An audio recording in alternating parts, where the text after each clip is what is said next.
안녕하세요, 코지입니다.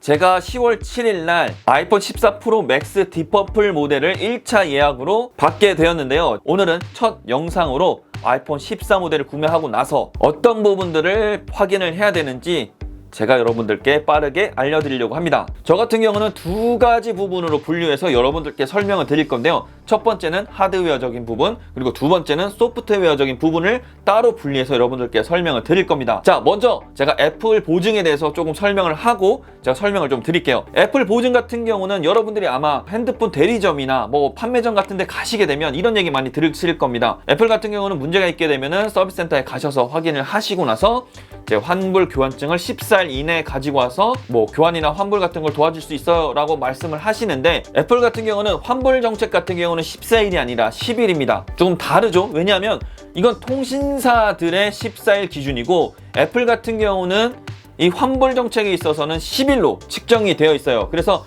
만약에 문제가 있어서 환불을 해야 된다 하시게 되면은 서비스 센터에 10일 이내 최대한 빨리 방문을 하셔야 되고요. 환불이 아니라 교환을 원하신다 하시게 되면은 또 이 기준 자체도 조금 다릅니다. 자, 뭐냐면 일단 애플 같은 경우는 구매 이후부터 한 달, 그러니까 31일 안에는 여러분들의 아이폰에 문제가 있다고 하면은 요렇게 새 박스에 담겨 있는 요런 아이폰을 여러분들께 드려요. 새 박스와 그리고 아이폰 그리고 케이블까지 다 이렇게 교체를 해드립니다. 하지만 31일 이후가 지나게 되면 여러분들이 말씀하시는 이 리퍼폰, 즉 서비스 폰을 교체해서 드리는데요.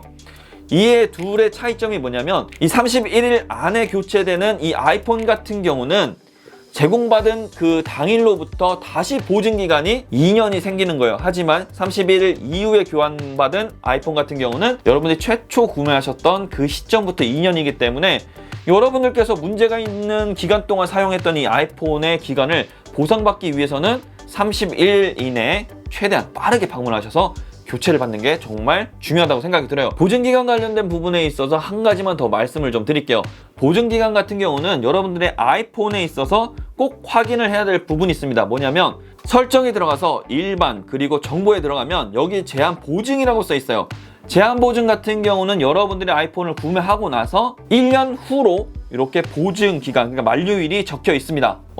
아이폰 보증 2년 아닌가요? 라고 궁금해 하시는 분들이 계실 수가 있는데, 일단 먼저 1년 관련된 부분은 이 아이폰에 이 보증 기간이 나오지만 추가적인 1년 부분 같은 경우는 애플에서 이 애플 전산에 기록이 되기 때문에 여러분들께서는 여기에는 1년이 나와 있다고 해서 이거 문제 있는 거 아니야 라고 생각하실 수가 있겠지만 아니에요. 서비스는 2년이 맞습니다. 그러니까 정확하게 여기에 여러분들이 구매한 날짜로부터 1년이 되어 있는지만 확인을 하시면 돼요.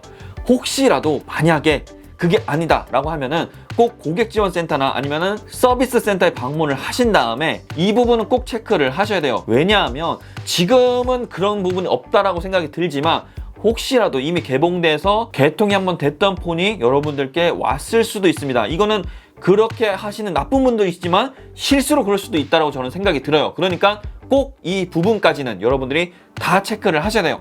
추가적으로 보험 확인 꼭 하셔야 됩니다. 저 보험 가입했는데요.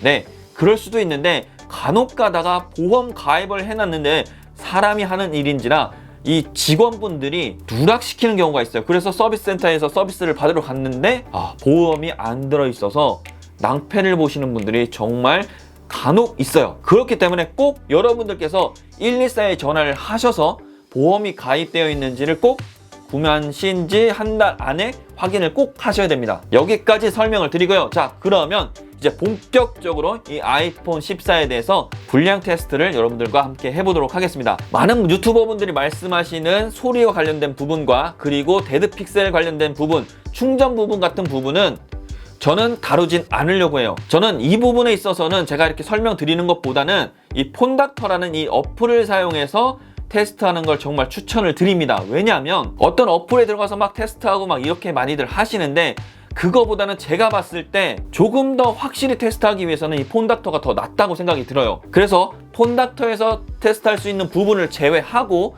여러분들께 체크해야 될 부분들을 저는 설명을 드리도록 하겠습니다. 폰닥터 사용 방법은 정말 간단하기 때문에 다운을 받으신 다음에 순서대로 테스트를 하시면 돼요. 자, 그러면 여러분들이 제일 많이 알고 계시는, 요즘 제일 많이 또 알려지고 있는 코스메틱 이슈에 대해서 여러분들께 설명을 드릴게요. 코스메틱 이슈, 외관적인 부분에 있어서 문제가 있느냐 없느냐 이 부분에 대해서 말하는 부분인데, 스크래치가 확인이 됐을 경우는 꼭 최대한 빠르게 가셔서 확인하는 걸 추천을 드려요. 많은 분들이 뭐 48시간 이런 얘기 하시는데 48시간은 정확한 기준이라고 말씀드리기는 정말 어렵습니다. 그 말만 믿고 48시간 이내에 왔으니까 해주세요 라고 하시는 분들이 계실 수도 있는데, 그거는 진짜 정말로 추천드리지 않는 방법입니다. 코스메틱 이슈를 확인하는 방법은 첫 번째, 먼저 외관적인 부분을 확인할 건데요. 인클로저 부분에 있어서 스크래치가 있는지 확인을 먼저 하겠습니다. 밝은 곳에서 이렇게 둘러보면서 확인을 해주시고요. 특히 이 버튼 부분, 이 아래쪽에 찍힘 같은 경우는 거의 확인을 못 하시는 분들이 많기 때문에 꼭 이 사이사이를 꼭 확인을 꼭 해주시고요. 그리고 유심 트레이도 한번 전체적으로 점검을 해주시는 걸 추천을 드려요. 자, 그 다음에 확인할 게 코팅 부분입니다. 코팅 같은 경우는 일단 정상적으로 코팅이 되어 있는지 없는지 확인을 해야 되는데요. 자, 디스플레이와 이 카메라 부분을 하고 불어주세요. 이렇게 불었을 때 만약에 지금 보시는 사진과 같이 이렇게 나타난다고 하면은 이건 코팅 문제니까 꼭 서비스 센터를 방문을 하셔서 점검을 받으시는 걸 추천을 드리고요. 이 뒷부분 같은 경우는 이 안경 닦기 같은 거를 활용을 하신 다음에 이렇게 닦아가면서 확인을 해주시고요. 이 카메라 부분 같은 경우도 이렇게 닦은 다음에 이 카메라 렌즈 부분의 이 모서리 부분에도 찍힘이 있을 수가 있어요. 근데 이거는 좀 보기가 어려워서 이 부분도 정말 자세하게 잘 꼼꼼히 살펴보셔야 됩니다. 자, 그리고 두 번째로 확인해야 될 부분이 뭐냐면 이 버튼 관련된 부분인데요. 버튼 같은 경우도 그냥 눌러서 이 폰닥터에 있는 방법대로 테스트하는 방법도 있지만 꼭 이렇게 체크를 하셔야지만 정확하게 체크를 하실 수가 있어요. 뭐냐면 버튼 같은 경우는 3등분을 해서 테스트를 하셔야 돼요.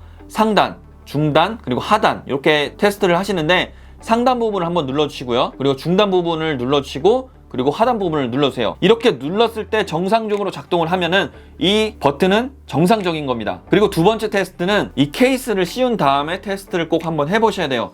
그런데 이거를 테스트하실 때는 꼭 정품 케이스를 사용하시는 걸 추천을 드리지만, 그래도 여러분들이 현재 구매하신 이런 케이스를 가지고도 한번 테스트를 한번 해보세요. 스위치 부분이 잘 되는지, 이거는 뭐 간단하니까 위아래로 이렇게 한번 해보세요. 이걸 했을 때 좀 느낌이 너무 뻑뻑하다 이런지만 테스트를 좀 해주시면 될 것 같아요. 자, 그 다음으로 카메라입니다. 카메라 같은 경우는 이 안쪽에 먼지가 들어갈 수가 있잖아요. 그래서 이렇게 눈으로 봤을 때는 먼지를 정확하게 테스트하기는 조금 어렵습니다. 그래서 어떻게 테스트를 하느냐, 이런 하얀색 A4 용지를 깔아놓고 카메라를 켜신 다음에 이런 식으로 카메라를 바꿔가면서 테스트를 한번 해보세요. 카메라 같은 경우는 또 이 초점 관련된 부분에 이슈가 있을 수가 있기 때문에 꼭 물건 하나를 두고 이렇게 초점을 바꿔가면서 정상적으로 초점이 잘 되고 있는지를 확인을 꼭 한번 해주세요. 그리고 카메라와 관련된 부분에 있어서 이 페이스 아이디가 잘 되는지 아마 확인들을 한번 하셨을 거예요. 왜냐하면 처음 설정할 때 페이스 아이디를 설정하라고 하기 때문에, 그쵸? 그런데 갑자기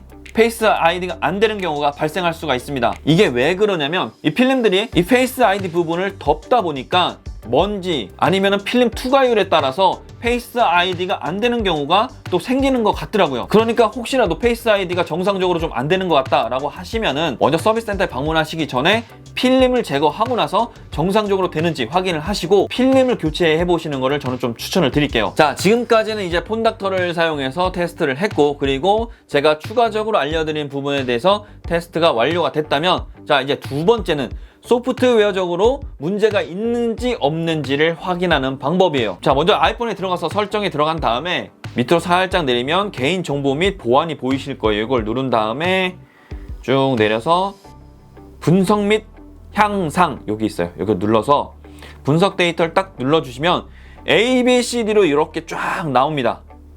쭉 나오죠. 여기서 여러분들이 보셔야 될 게 뭐냐면 이 패닉풀 요게 있는지 확인을 해주셔야 돼요.